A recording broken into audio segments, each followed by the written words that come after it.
पारिजात हरिश्रृंगार, यह पौधा आपके घर में लगा है या नहीं लगा है तो इस पौधे को तो आप ज़रूर अपने घर में ग्रो करिए।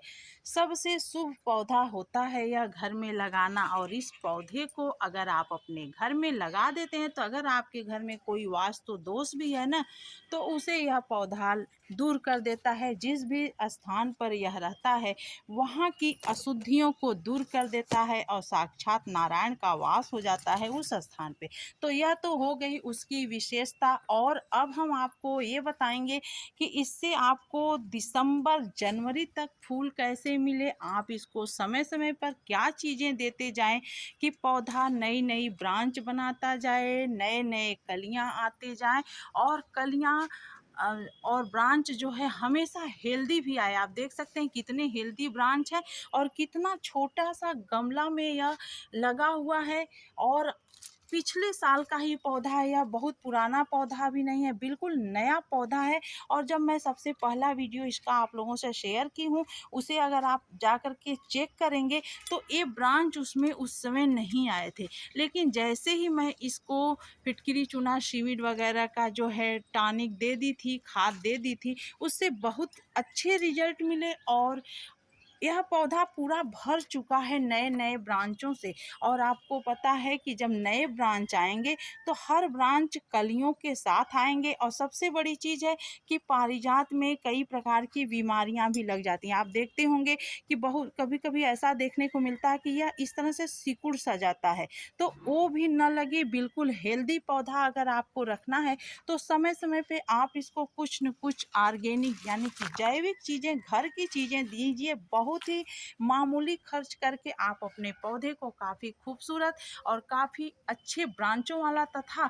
अनगिनत कलियों वाला बना सकते हैं। आपको सैकड़ों की संख्या में प्रतिदिन इससे फूल मिलेंगे। आपको विश्वास नहीं होगा कि कितना खूबसूरत आपका पौधा हो गया समय समय पर। तो देखिए अक्टूबर से नवंबर तक भर में, आपको अक्टूबर ही नहीं नवंबर में भी आप इस चीज़ को दे सकते हैं। आपका पौधा इससे काफ़ी हेल्दी रहेगा। यह क्या चीज़ें हैं, कैसे देना है, क्या मात्रा रखनी है, आज के वीडियो में हम आपसे यही बात करेंगे। चलिए इसको हम दे लेते हैं पहले और आपको बताते हैं कि यह क्या चीज़ है जिससे इतने अच्छे रिजल्ट आते हैं हमारे पारिजात में। तो देखिए अभी मैं जब जब मैं जो जो चीज़ें देती हूँ मैं आप लोगों से वीडियो भी शेयर करती रहती हूँ। तो इसे तो मैं इस समय ज़रूर दूंगी, क्योंकि अगर नहीं दूंगी तो आगे फिर पौधा फ्लावरिंग करना बंद कर देगा। क्यों बंद कर देगा? क्योंकि इसमें लिमिट मिट्टी होती है, और मिट्टी जब आप लिमिट रखेंगे यानी कि गमले की मिट्टी लिमिट होती है, उसमें आपको समय समय पर पोषक तत्व देने की ज़रूरत होती है। जब आप उसे समय समय पर खाद टॉनिक नहीं देंगे तो आपका पौधा विकास नहीं करेगा, और हर एक बार फूल देने के बाद वह पौधा फूल भी देना बंद कर देगा। यही रीज़न होता है कि बहुत सारे लोगों के कमेंट्स आते हैं कि हमारा पौधा एक बार फूल दे दिया फिर वह पौधा सूखने की कगार पे है, या कभी कभी लोगों के पौधे भी सूख जाते हैं। ऐसा क्यों होता है?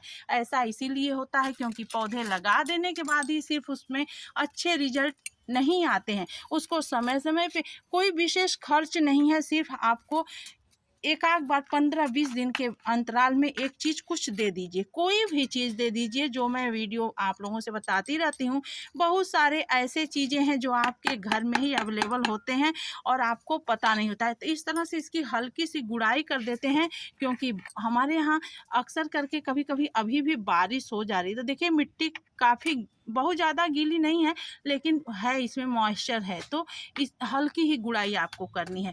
गुड़ाई करने के बाद अब हम इसको डालेंगे इसमें। इसका हम लिक्विड नहीं बनाएंगे। तो आप देख सकते हैं यह है सरसों की खली, और 1 चम्मच सरसों की खली है। एक गमले का माप मैं आपको बता रही हूँ। तो आप इसको बहुत बड़े टुकड़े में न लीजिए, न तो आप इसका लिक्विड बनाइए अगर आपको अधिक दिनों तक फूल लेना है तो आप क्या करिए कि सरसों की खली एक टुकड़ा, इतना बड़ा टुकड़ा ले लीजिए और छोटे छोटे पीस में उसको तोड़ लीजिए। जैसा कि मैं तोड़ चुकी हूँ, मैं तोड़ती तो वीडियो लंबा हो जाता, तो मैं तोड़ के पहले से ही ली हूँ। और एक गांठ या हल्दी है, गांठ का हल्दी मैं ली हूँ, इसे भी छोटे छोटे टुकड़े में मैं कर ली हूँ। अगर आप चाहें तो अगर आपको ये न गांठ की हल्दी मिले तो आप हल्दी पाउडर भी यूज कर सकते हैं, बट मैं हल्दी इसलिए इसमें डाल रही हूँ कि मुझे लंबे समय तक इससे रिजल्ट लेना है। तो जैसे जैसे सरसों की खली इसमें जो है गलेगी, उससे वैसे हल्दी भी गलेगी। तो दोनों जब एक साथ मिलेंगे तो बहुत अच्छे रिजल्ट आएंगे। क्यों आएंगे? क्योंकि कभी कभी क्या होता है कि सरसों की खली से फंगस भी लग जाता है पौधे को। तो मैं कोई ऐसा चीज़ आपको नहीं बताती हूँ जिससे आपके पौधे में फंगस लगे। और हल्दी के साथ जब यह रहेगा तो इसमें बिल्कुल भी फंगस नहीं लगेंगे। और ये दोनों मिल करके अपना मिनरल्स इसमें जब छोड़ेंगे तो इसके रूट्स को मिलते जाएंगे और फिर आपका पौधा दिन प्रतिदिन अच्छा हेल्दी भी होता जाएगा, साथ ही साथ अच्छे से फ्लावरिंग भी करेगा। तो इस तरह से आपको दबा देना है। अब आप इसकी जगह पे हल्दी पाउडर डाल सकते हैं। हर किसी के पास यह चीज़ें नहीं होती, बट मैं तो अक्सर करके रखी रहती हूँ। ख़ास तौर से जब नया पौधा लगाती हूँ तो मैं इस चीज़ को ज़रूर डालती हूँ। इससे बहुत बेहतर रिजल्ट मिलते हैं, पाउडर से कहीं अच्छे रिजल्ट इससे मिलते हैं। तो आपको इस पत्ते को भी इसी में दबा देना है, इससे ग्रोथ भी बहुत अच्छी होगी। ये आप कभी भी इसके पत्तों को या सूखे हुए फूलों को, जो भी आपके पास रिजेक्ट है, इसको बिल्कुल न फेंकें और इसी में इसको दबा दें। इससे मिट्टी भी आपकी वेल ड्रेन हो जाएगी, हल्की मिट्टी हो जाएगी। और साथ ही साथ जब यह इसमें मिट्टी में मिल करके डीकम्पोस्ट होंगे तो आपके पौधे की ग्रोथ को उसका मिनरल्स मिलेगा और दिन प्रतिदिन आपका पौधा काफ़ी हेल्दी और खूबसूरत बनता चला जाएगा। तो इसको आप कोई भी चीज़ जब ऐसा घरेलू चीज़ दीजिए तो उसके साथ कोई न कोई एंटीबायोटिक चीज़ आप ज़रूर दीजिए। यानी कि हल्दी में एंटीऑक्सीडेंट होते हैं जो कि हमारे पौधे के रोग प्रतिरोधक क्षमता को बढ़ाती है और किसी भी प्रकार के कीटाणु भी आपके मिट्टी में नहीं पनपेंगे। आप देख सकते हैं मिट्टी कितनी हेल्दी है और किसी भी प्रकार के कीटाणुओं का अटैक नहीं है। आपको मिट्टी को जब तक आप मिट्टी हेल्दी नहीं बनाएंगे, आपके पौधे का अच्छे से विकास नहीं होगा। आप बहुत सारे लोगों के कमेंट्स आते हैं कि हमारे पौधे सूख रहे हैं, तो यही रीजन होता है। पौधे क्यों सूखते हैं? जब मिट्टी हेल्दी नहीं होती है तभी पौधे की जड़ में फंगस लग जाता है, या ज़्यादा पानी डाल देने से भी फंगस लग जाता है तो पौधा धीरे धीरे सूखने लगता है। तो आपको पानी का भी विशेष ध्यान रखना है।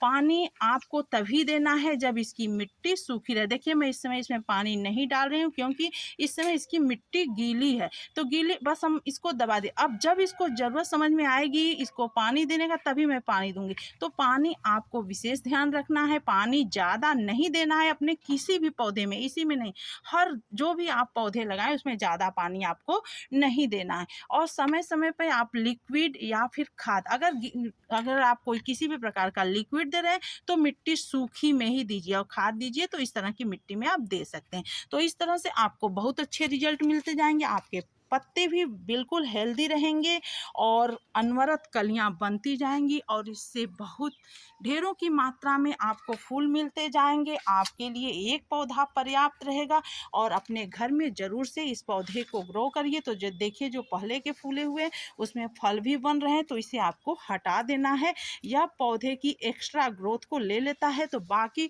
कली या ब्रांच पौधा नहीं बना पाएगा। तो इस तरह से आपको छोटी छोटी बातों का ध्यान रख के अपने पौधे को काफ़ी सुरक्षित खूबसूरत बनाना है और फूलों से हमेशा भरे रखना है। तो इस तरह से आप भी अपने पौधे का ध्यान दीजिए।